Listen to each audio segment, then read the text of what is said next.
నమస్కారం SSC news కి స్వాగతం. హెడ్లైన్ చూద్దాం. చంద్రబాబు విజ్ఞప్తికి కేంద్రం అంగీకారం. ఏపీకి సీనియర్ ఐఏఎస్ అధికారి కేటాయింపు. తెలంగాణలో హరితహారం పేరు మార్పు. ఇక నుంచి వన మహోత్సవం పేరుతో రేవంత్ సర్కార్ కీలక నిర్ణయం.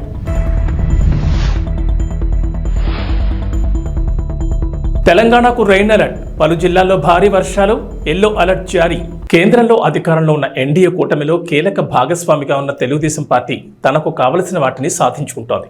ఈ క్రమంలోనే కేంద్ర సర్వీసుల్లో ఉన్న సీనియర్ ఐఏఎస్ అధికారిని రాష్ట్రానికి పంపించాలని ఆంధ్రప్రదేశ్ ముఖ్యమంత్రి నారా చంద్రబాబు నాయుడు చేసిన విజ్ఞప్తికి కేంద్రం ఓకే చెప్పింది. చంద్రబాబు అడిగిన సీనియర్ ఐఏఎస్ అధికారిని ఏపీకి పంపించేందుకు కేంద్రం ఆమోదం తెలిపింది.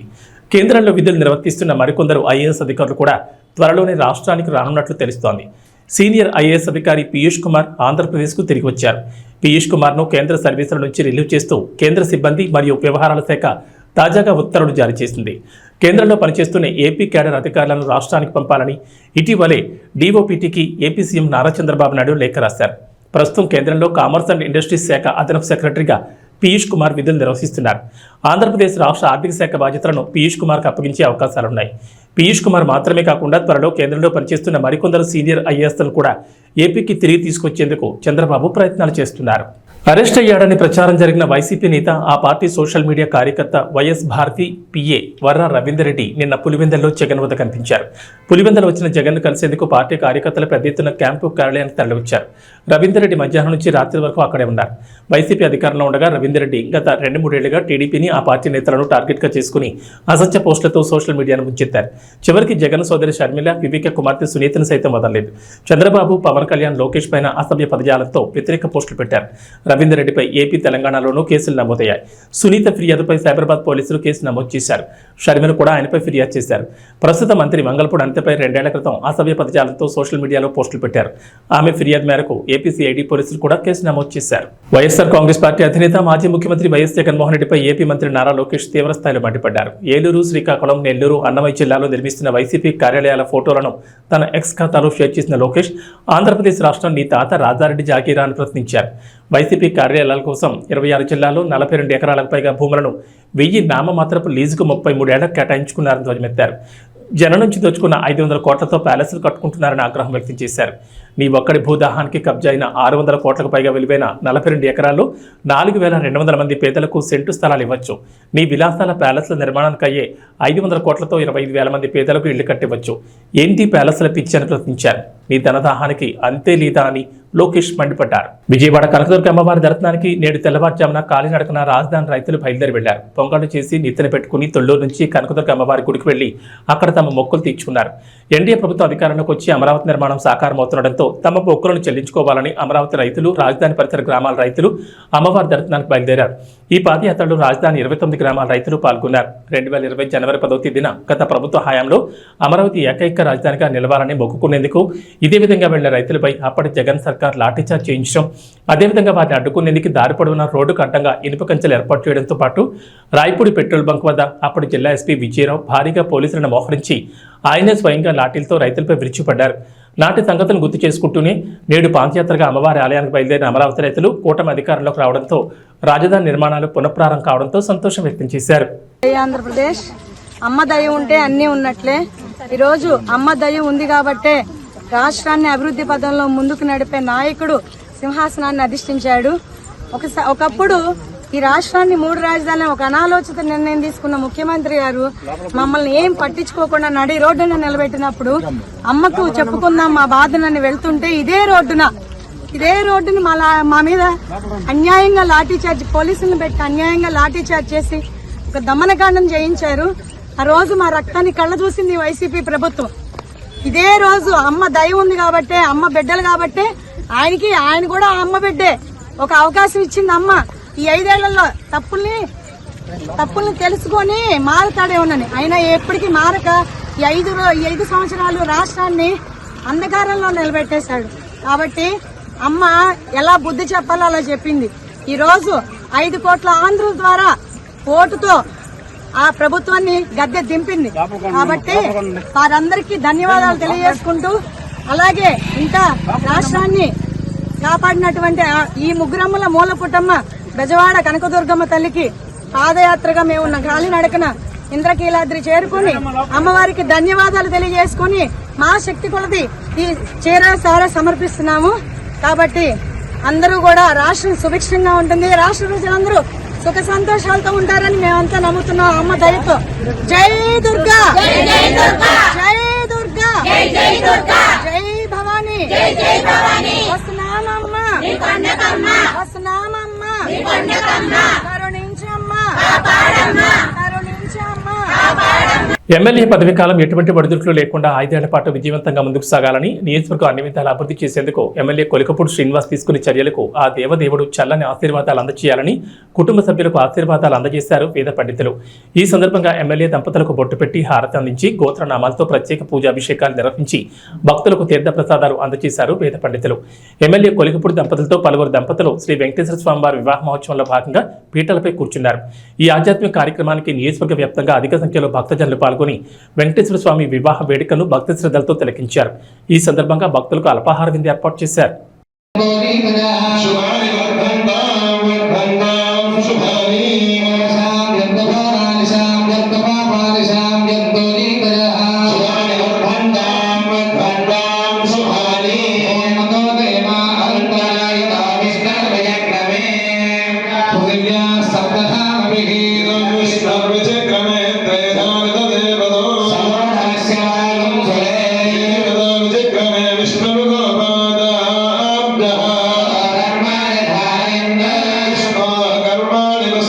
సీఎం రేవంత్ రెడ్డికి మాజీ మంత్రి సిద్దిపేట బీఆర్ఎస్ ఎమ్మెల్యే హరీష్ రావు మరో బహిరంగ లేఖ రాశారు. పార్లమెంట్ ఎన్నికలకు ముందు నుంచి డిమాండ్ చేస్తున్న రైతు రుణమాఫీ హామీ ఓ కొలిక్కి రావడంతో ఇప్పుడు మరో డిమాండ్తో హరీష్ రావు లేఖ రాశారు. ఈసారి గ్రూప్ సభ్యులు నిరుద్యోగుల డిమాండ్లపై రేవంత్ రెడ్డికి లేఖ రాశారు.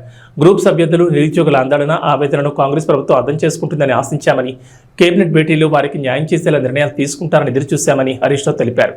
కానీ అందరి ఆశలు అడియాసలు చేసేలా, నిరాశలోకి నెట్టేలా వాళ్ల గురించి ఎలాంటి చర్చ లేకుండానే మంత్రివర్గ సమావేశాన్ని ముగించారంటూ హరీష్ రావు దుయ్యబట్టారు. కాంగ్రెస్ సర్కారు ఏర్పడిన మొదటి సంవత్సరంలోనే 2 లక్షల ఉద్యోగాలను భర్తీ చేస్తామని ఎన్నికల్లో హామీ ఇచ్చారని గుర్తు చేసిన హరీష్ రావు దాన్ని మర్చిపోయారంటూ ధ్వజమెత్తారు. నిరుద్యోగులకు నెలకు 4,000 గౌరవ భృతి ఇస్తామని కూడా హామీ ఇచ్చారంటూ గుర్తు చేశారు. 10 ఏళ్ల బీఆర్ఎస్ పాలనలో వివిధ శాఖల్లో 1,60,000 ఉద్యోగాలు భర్తీ చేసినప్పటికీ కాంగ్రెస్ పార్టీ అంతకన్నా ఎక్కువ ఉద్యోగాలు ఇస్తుందని నమ్మి ఓటేశారని హరీష్ రావు వివరించారు. తెలంగాణ ప్రభుత్వం హరితహారం పేరు మారుస్తూ కీలక నిర్ణయం తీసుకుంది. మొక్కలు పెంచి ఈ కార్యక్రమాన్ని ఇక నుంచి వన మహోత్సవం పేరుతో నిర్వహించాలని డిసైడ్ అయింది. బీఆర్ఎస్ ప్రభుత్వ హయాంలో ఈ కార్యక్రమాన్ని తెలంగాణకు హరితహారం పేరుతో నిర్వహించేవారు. ప్రస్తుతం కాంగ్రెస్ ప్రభుత్వం అధికారంలోకి రావడంతో పేరు మార్చారు. ఉమ్మడి తెలంగాణలో కాంగ్రెస్ అధికారంలో ఉన్నప్పుడు వన మహోత్సవం పేరుతోనే పచ్చదనం పెంచే కార్యక్రమాన్ని నిర్వహించారు. 1950లో ఈ కార్యక్రమం ప్రారంభం కాగా 75 సంవత్సరాలు పూర్తి చేసుకుంటున్న నేపథ్యంలో తాజా కార్యక్రమానికి వజ్రోత్సవ వన మహోత్సవంగా రాష్ట్ర ప్రభుత్వం కొత్త పేరు పెట్టింది. తెలంగాణ వ్యాప్తంగా మొక్కలు నాటడంతో పాటు వాటి సంరక్షణకు సంబంధించిన శాఖలు తగిన చర్యలు తీసుకోవాలని రేవంత్ ప్రభుత్వం ఆదేశాలు జారీ చేసింది. ఈ మేరకు జిల్లా రాష్ట్ర స్థాయి పర్యవేక్షణ స్టీరింగ్ కమిటీలను కొత్తగా నియమిస్తూ తాజాగా ఉత్తర్వులు జారీ చేసింది. జిల్లా సమన్వయ కమిటీకి కలెక్టర్ చైర్మన్ గా వ్యవహరించనున్నారు. ఈ కమిటీలో 10 మంది సభ్యులు ఉంటారు. అలాగే రాష్ట్ర స్థాయి సమన్వయ కమిటీకి అటవీ పర్యావరణ శాఖ ముఖ్య కార్యదర్శి చైర్మన్ గా వ్యవహరించనుండగా 8 మంది ఉన్నతాధికారులు సభ్యులుగా ఉంటారు. పాన్ ఇండియా స్టార్ ప్రభాస్ నటించిన కల్కి 2898 ఏడీ చిత్రం జూన్ 27న ప్రపంచవ్యాప్తంగా రిలీజ్ కాబోతోంది. తాజాగా లాంచ్ చేసిన రిలీజ్ ట్రైలర్ కి అదిరిపోయే రెస్పాన్స్ వచ్చింది. ముఖ్యంగా ప్రభాస్, అమితాబ్ పాత్రల మధ్య సాగే పోరాట సన్నివేశాలు గూస్ బంప్స్ తెప్పించేలా ఉన్నాయి. మరోవైపు కల్కి చిత్రానికి తెలంగాణ సర్కార్ నుంచి గుడ్ న్యూస్ వచ్చింది. ఈ సినిమా టికెట్ ధరల పెంపు, అదనపు షోలకు తెలంగాణ ప్రభుత్వం అనుమతించింది. ఈ నెల 27 నుంచి జూలై 4 వరకు ఈ టికెట్ రేట్లు పెంచుకునేందుకు అనుమతించింది. అంటే 8 రోజుల పాటు ఈ టికెట్ ధరలు పెంచుకునేందుకు వెసులుబాటు కల్పించింది. కల్కి సినిమా టికెట్ పై గరిష్టంగా 200 పెంచుకునేందుకు పర్మిషన్ ఇచ్చింది. సింగిల్ స్క్రీన్ థియేటర్లలో 75, మల్టీప్లెక్స్లో ₹100 వరకు పెంచుకోవచ్చని తెలిపింది. అలానే ఈ నెల 27న ఉదయం 5:30 షో కూడా తెలంగాణ ప్రభుత్వం అనుమతించింది. వారం రోజుల పాటు 5 షోలు నిర్వహించేందుకు వీలుగా ఉత్తర్వులు జారీ చేసింది. ఇటీవల కల్కి టికెట్ ధరల పెంపు, అదనపు షోల కోసం అనుమతి కోరుతూ వైజయంతి మూవీస్ తెలంగాణ సర్కార్కి దరఖాస్తు చేసుకుంది. దీంతో తాజాగా సర్కార్ ఈ అనుమతులు ఇచ్చింది. ఓ దశలో హ్యాట్రిక్ విజయాలు నమోదు చేసి సూపర్ 8కు చేరిన భారత్ ఇక్కడ కూడా వరుసగా 2వ మ్యాచ్లు గెలుపొందింది. యాంటిగ్వా వేదికగా బంగ్లాదేశ్తో జరిగిన మ్యాచ్లో 50 పరుగుల తేడాతో విజయం సాధించింది. దీంతో టోర్నీలో సెమీఫైనల్కు చేరువైంది. ఈ మ్యాచ్లో 197 పరుగుల భారీ లక్ష్యంతో బరిలో దిగిన బంగ్లాదేశ్ ఏ దశలోనూ పోటీ ఇవ్వలేకపోయింది. భారత బౌలర్ల దాటికి ఆ జట్టు బ్యాటర్లు తేలిపోయారు. దీంతో ఆ జట్టు ఓటమి ముందుగానే ఖరారైపోయింది. కానీ నజ్ముల్ హుస్సేన్ శాంటో 32 బంతులు 40 రన్లు, తంజీద్ హుస్సేన్ 31 బంతులో 29 రన్లు చేసి జట్టు ఆలౌట్ కాకుండా కాపాడారు. చివరికి బంగ్లాదేశ్ నిర్ణీత 20 ఓవర్లలో 8 వికెట్ల నష్టానికి 146 పరుగులకు పరిమితమైంది. భారత బౌలర్లలో కుల్దీప్ యాదవ్ 3 వికెట్లతో సత్తా చాటాడు. జస్ప్రీత్ బుమ్రా 2, హర్షదీప్ సింగ్ 2, హార్దిక్ పాండ్యా 1 వికెట్ పడగొట్టారు. అంతకుముందు టాస్ ఓడి తొలుత బ్యాటింగ్ చేసిన భారత్ నిర్ణీత 20 ఓవర్లలో 5 వికెట్ల నష్టానికి 196 పరుగులు చేసింది. వైస్ కెప్టెన్ హార్దిక్ పాండ్యా 27 బంతుల్లో అజయ్ హాఫ్ సెంచరీతో సత్తా చాటాడు. విరాట్ కోహ్లీ 28 బంతుల్లో 37 రన్లు, రిషబ్ పంత్ 24 బంతుల్లో 36, శివం దుబే 24 బంతుల్లో 34 రన్స్తో తలా ఓ చేయి వేశారు. బంగ్లాదేశ్ బౌలర్లలో రిషద్ హుస్సేన్ 2, తంజీమ్ హసన్ షకీబ్ అల్ హసన్ 1 వికెట్ పడగొట్టారు. బాపట్ల జిల్లా చీరాల మండలం ఈపురపాలెం యువతి అత్యాచారం హత్య కేసులో నిందితులను పోలీసులు అరెస్ట్ చేశారు. కేసును స్వయంగా సీఎం చంద్రబాబు పర్యవేక్షించడంతో అధికారులు వేగంగా స్పందించారు. ఘటన జరిగిన 48 గంటల్లోనే నిందితులను పట్టుకున్నారు. ఈపురపాలెం వాడలోకి వెళ్లే మార్గంలో 3 అరెస్ట్ చేశారు. బాధితురాలు ఇంటర్తోనే చదువు ఆపేసింది. ఇంటి వద్దే ఉంటూ మిషన్ కుడుతూ కుటుంబాన్ని పోషిస్తోంది. శుక్రవారం ఉదయం బహిర్భూమికి వెళ్లింది. మత్తుకు బానితులైన 2 యువకులు యువతిని చెట్ల పొదల్లోకి లాక్కెళ్లి అత్యాచారం చేశారు. అనంతరం ముఖంపై కొట్టి నోరు ముక్కు మూసి హత్య చేశారు. వీళ్లకు మరో యువకుడు సహకరించాడు. నిందితులను దేవరకొండ విజయ్, దేవరకొండ శ్రీకాంత్, కారంకి మహేష్గా గుర్తించారు. 3 ఈపురపాలెం చెందిన వాళ్లే. నిందితులను పట్టుకునేందుకు పోలీసులు 10 బృందాలుగా ఏర్పడి వెతికారు. కేసును ప్రతిష్టాత్మకంగా తీసుకుని 48 గంటల్లోనే నిందితుని పట్టుకున్నారు. బాధిత కుటుంబానికి ప్రభుత్వం 10 లక్షల రూపాయల పరిహారం ప్రకటించింది. అందరికీ నమస్కారం. సో నిన్న చిరాల రూరల్ పోలీస్ స్టేషన్ అంటే ఈపురపాలెం పోలీస్ స్టేషన్ పరిధిలో నిన్న ఎర్లీ మార్నింగ్ అరౌండ్ 5:45కి ఒక అన్ఫార్చునేట్ షాకింగ్ ఇన్సిడెంట్ జరిగింది. ఒక 21 years ఓల్డ్ అమ్మాయిను అత్యాచారం చేసి హత్య చేయడం జరిగింది. అమ్మాయి ఎర్లీ మార్నింగ్ 5:30-5:45 టైంకి బహిర్భూమికి బయట వెళ్ళడం జరిగింది. అక్కడ అమ్మాయిను రేప్ చేయడం, తర్వాత అక్కడే అమ్మాయిను మర్డర్ చేయడం జరిగింది. సో ఈ ఇన్సిడెంట్ మీద ఇమ్మీడియట్గా crime number 169/24 of Chirala rural police station under section 302, 376 IPC కింద కేసు నమోదు చేసి ఇమీడియట్గా ఇన్వెస్టిగేషన్ టేకప్ చేయడం జరిగింది. సో సీన్ ఆఫ్ క్రైమ్ని క్షుణ్ణంగా పరిశీలించడం జరిగింది. నేను కూడా, ఐజీ గారు కూడా, అందరూ కూడా సీన్ ఆఫ్ క్రైమ్ని పరిశీలించడం జరిగింది. సీన్ ఆఫ్ క్రైమ్లో ఉన్న అన్ని ఆధారాలు, అన్ని ఎవిడెన్సెస్ సైంటిఫిక్ మేనర్లో కలెక్ట్ చేయడం జరిగింది. అక్కడ క్లూస్ టీమ్ పంపడం జరిగింది. అదేవిధంగా డాగ్ స్క్వాడ్ కూడా పంపడం జరిగింది. సో అవన్నీ ఎవిడెన్సెస్ కలెక్ట్ చేసి ఇన్వెస్టిగేషన్ టేకప్ చేయడం జరిగింది. ఈ కేసును సవాల్గా తీసుకొని, అంటే ఈ కేసులో అప్పటికి క్లూజ్ లేవు, అంటే ఎవరు చేశారనేది మాకు ఎటువంటి క్లూజ్ లేవు. ఈ కేసును అందుకని సవాల్గా తీసుకొని, అంత సీరియస్ ఇన్సిడెంట్ జరిగితే 10 టీమ్స్ ఏర్పాటు చేయడం జరిగింది. ఈ కేసు దర్యాప్తు అన్ని కోణాల నుంచి ఈ కేసు ఇన్వెస్టిగేషన్ చేయడం జరిగింది. సో మన అడిషనల్ ఎస్పీ బాపట్ల విఠలేశ్వర్ గారి ఆధ్వర్యంలో DSP Chirala and DSP Bapatla, అదేవిధంగా ఇన్స్పెక్టర్స్ అండ్ సబ్ ఇన్స్పెక్టర్స్ కింద 10 టీంలు ఏర్పాటు చేసి అన్ని కోణాల నుంచి దర్యాప్తు స్టార్ట్ చేయడం జరిగింది. ఇన్వెస్టిగేషన్ పరంగా ఈరోజు సాయంత్రం చిరాల అవుట్స్కర్ట్స్లో హై రెస్టారెంట్ దగ్గర 3 ముద్దాయిలని అరెస్ట్ చేయడం జరిగింది. ఈ 3 ముద్దాయిలు ఈపురపాలెం విలేజ్కే, సేమ్ విలేజ్కి చెందిన వాళ్ళే. A1 Devarakonda Vijay, A2 Karanki Mahesh and A3 Devarakonda Srikanth. So వీళ్ళు 3కి ఇంతకుముందు కూడా వాళ్ళ మీద కొన్ని కేసులు, క్రిమినల్ కేసులు ఉన్నాయి. ఎవరైతే A1 and A2 ఉన్నారో వాళ్ళు ఆ రోజు ఎర్లీ మార్నింగ్ అరౌండ్ 5 గంటలకి అదే ప్రాంతంలో, ఆ రైల్ పట్టాల దగ్గర మందు తీసుకొని అక్కడ వాళ్ళు డ్రింక్ చేస్తున్నారు. సో వాళ్ళు నార్మల్గా అదే ప్రదేశంలో తరచుగా డ్రింక్ చేయడం జరుగుతూ ఉంది. అదే టైంకి ఎవరైతే హతురాలో ఉందో, ఎవరైతే విక్టిమ్ ఉందో, ఆమె ఆ ప్రదేశానికి వెళ్ళడం జరిగింది. ఆ ప్రదేశానికి వెళ్తే వాళ్ళు అదే అవకాశంగా చూసుకొని ఆమెను ఇద్దరు బలవంతంగా లాగేసి బుషెస్లో తీసుకువెళ్ళి అక్కడ ఆమె మీద అత్యాచారం చేయడం జరిగింది. తర్వాత ఆమె నోరు మూసుకొని ఆమె తల మీద రాయితో కొట్టి ఆమెను స్మదరింగ్తో, అంటే ఆమె నోరు ముక్కు మూసుకొని ఆమెను అక్కడ చంపడం జరిగింది. ఇది చేసినాక వాళ్ళు అక్కడ నుంచి పారిపోవడం జరిగింది. పారిపోయి వాళ్ళిద్దరూ వాళ్ళ ఇంటికి వెళ్ళి అక్కడ వాళ్ళ బట్టల మీద కొన్ని మట్టి తర్వాత కొన్ని ఈ మార్క్స్ ఉన్నాయి. అందుకని వాళ్ళ ఇంటికి వెళ్ళి అక్కడ బట్టలు కూడా చేంజ్ చేయడం జరిగింది. దాని తర్వాత వాళ్ళు ఒక్కసారి మళ్ళీ సీన్ ఆఫ్ క్రైమ్కి రావడం జరిగింది. అప్పుడు కొంతమంది వాళ్ళను అక్కడ చూడడం జరిగింది. అంటే వాళ్ళు సీన్ ఆఫ్ క్రైమ్లో మళ్ళీ ఆ రోజు కొంతమందికి కనపడ్డారు. ఎప్పుడైతే బాడీ దొరికే టైంకి ఆ టైంకి మళ్ళీ కనపడ్డారు.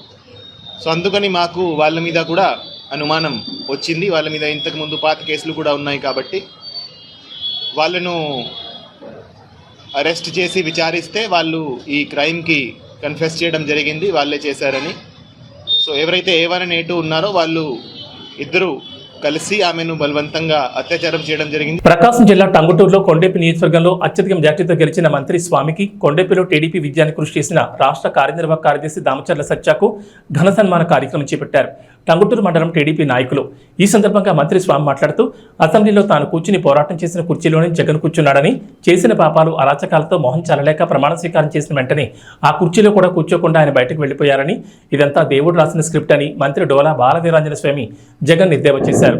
3 సార్లు ఎమ్మెల్యేగా గెలిపించిన కొండేపి నియోజకవర్గ ప్రజలకు శిరస్సు వంచి నమస్కారం చేసుకుంటున్నానని తెలిపారు.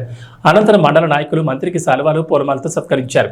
ఈ కార్యక్రమంలో కామాని విజయ్ కుమార్, బ్రజవాడ వెంకటేశ్వర్లు, బెల్లం జయంతిబాబు, మక్కరి వెంకట్రావు తదితరులు పాల్గొన్నారు. అద్భుతమైన విజయాన్ని ఇచ్చేందుకు మీ అందరికీ నేను అభినందనలు, ధన్యవాదాలు తెలియజేస్తాను. ఈరోజు ప్రమాణ స్వీకారం చేశారు. సభలో స్పీకర్ని జరుగుతుంటే మొహం చూపించడానికి వెళ్ళిపోయేది ప్రతిపక్షం. నిన్న కూడా మీరు పేపర్లో చూస్తుంటారు. కరెక్ట్గా 10 నిమిషాల ముందు ఆయన పేరు వస్తుంది, రంగం లోపలికి వచ్చాడు. ప్రమాణ స్వీకారం చేశాక ఆయన కుర్చీలో కూడా కూర్చోాల. ఆయన సాంసరావు అన్నాడు, నువ్వు పోరాటం చేసి నువ్వు కూర్చున్న సీట్లోకి జగన్ కూర్చోబెట్టు అన్నాడు. అంటే అంతకుముందు నేను కూర్చున్న సీట్ ప్రతిపక్షాల్లో జగన్ వచ్చి ఆ సీట్లో కూర్చున్నాడు. ప్రమాణం చేసి కుర్చీలో కూర్చోవాలి సభ్యుడిగా నేరుగా బయటికి వెళ్ళిపోయాడు. అంటే తప్పులు చేశాడు, మొహం జల్లల. దాన్ని ఒక్కటి చంద్రబాబు చెప్తున్నారు, మనకు వచ్చిన విజయంతో పొంగిపోకుండా నిగ్రహించి అభివృద్ధిని, సంక్షేమాన్ని అందరికీ అందించాలి. గతంలో ఎన్నడూ లేని మెజార్టీలు మనకు వచ్చాయి. అంటే సాంప్రదాయంగా మనకు వేసేదానికన్నా ఎక్కువ మంది ఓట్లేశారు. పైకి కనపడకుండా కూడా ఓట్లేశారు. అందరినీ కలుపుకోవాల్సిన బాధ్యత మన మీద ఉందని చెప్పి చెప్పడం జరిగింది. వచ్చినటువంటి అధికారాన్ని నిలుపుకోవటమే మన ముందున్నటువంటి పెద్ద బాధ్యత. కష్టాల్లో ఉన్నటువంటి ఆంధ్రప్రదేశ్ అభివృద్ధి చేయాలి, అమరావతిని అభివృద్ధి చేయాలి, పోలవరం పూర్తి చేయాల్సినటువంటి బాధ్యత మన ముందున్న కర్తవ్యం కూడా వారు చెప్పడం జరిగింది. ఇప్పుడు మనం చూస్తే 5 ఏళ్లలో నా మీద 11 కేసులు, జనార్దన్ మీద 23 కేసులు, అదేవిధంగా చాలామంది మీద కేసులు ఉన్నాయి. ఈరోజు గొట్టిపాటి రవి క్వారీలు ఆపారు, పోతల రామారావు గారు క్వారీలు ఆపారు, మన సత్య క్వారీలు ఆపారు. ఇవన్నీ కూడా వేధింపుల్లో భాగమే. అదేవిధంగా చూసుకుంటే చాలామంది మీద మన కార్యకర్తల మీద కేసులు ఉన్నాయి. పోలీస్ స్టేషన్లో ప్రతి గ్రామం నుంచి కేసులు లేని ఎవరూ లేరు. తప్పుడు కేసులు పెట్టారు, పొలాలు అక్రమంగా లాక్కున్నారు, గట్లు దున్నేశారు, బిల్డింగ్లు కూలగొట్టారు, పక్క పోర్షన్లోకి పోకుండా కంచెలేశారు. ఎన్నో కష్టాలు ఉన్నాయి. మీ అందరూ నన్ను గెలిపించినందువల్ల, ఎస్పీ కలెక్టర్ పలకడం వల్ల చాలా వరకు నేను మన కార్యకర్తను కాపాడుకోగలను. ఆ అదృష్టం మొన్న మీరు గెలిపించి 2వ కలిగించినందువల్ల కార్యకర్తలకి చాలా వరకు నేను రక్షించుకోగలిగిన సందర్భంగా తెలియజేస్తాను. ఇక వాతావరణ విషయానికి వస్తే తెలంగాణకు హైదరాబాద్ వాతావరణ కేంద్రం అధికారులు రెయిన్ అలర్ట్ జారీ చేశారు. ఇప్పటికే నైరుతి రుతుపవనాల ప్రభావంతో రాష్ట్రంలో వర్షాలు కురుస్తున్నాయి. మరో 4 రోజుల పాటు రాష్ట్రంలో విస్తారంగా వర్షాలు కురిసే ఛాన్స్ ఉందని అధికారులు వెల్లడించారు. పలు జిల్లాల్లో భారీ వర్షాలు, మరికొన్ని జిల్లాల్లో ఓ మోస్తరు వర్షాలకు ఛాన్స్ ఉందన్నారు. గంటకు 30 నుంచి 40 కిలోమీటర్ల వేగంతో భారీగా ఈదురుగాలులతో పాటు ఉరుములు, మెరుపులతో కూడిన వర్షం కురిసే ఛాన్స్ ఉందన్నారు. ఈరోజు ఉమ్మడి నిజామాబాద్, జగిత్యాల, ఆదిలాబాద్, సంగారెడ్డి, మల్కాజ్గిరి, వికారాబాద్, కామారెడ్డి, మెదక్ జిల్లాలో భారీ వర్షాలు కురిసే ఛాన్స్ ఉందని చెప్పారు. ఈ మేరకు ఆయా జిల్లాలకు ఎల్లో అలర్ట్ జారీ చేశారు. హైదరాబాద్లో ఓ మోస్తరు నుంచి భారీ వర్షానికి అవకాశం ఉందన్నారు. ఆకాశం మేఘావృతమై ఉంటుందని, ఉదయం మేఘాలు కమ్మేసి సాయంత్రానికి వర్షం కురవచ్చని చెప్పారు. మేఘాల కారణంగా తీవ్ర ఉక్కవతం ఉంటుందని చెప్పారు. కొన్ని జిల్లాల్లో పగటి వేళ ఉష్ణోగ్రత 32 డిగ్రీల సెల్సియస్ ఉంటుందని వెల్లడించారు. పిడుగులు పడే అవకాశం ఉన్నదన్న చెట్ల కింద ఉండకూడదని హెచ్చరించారు. భారీ వర్షాల నేపథ్యంలో అవసరమైతే బయటకు వెళ్లొద్దని సూచించారు.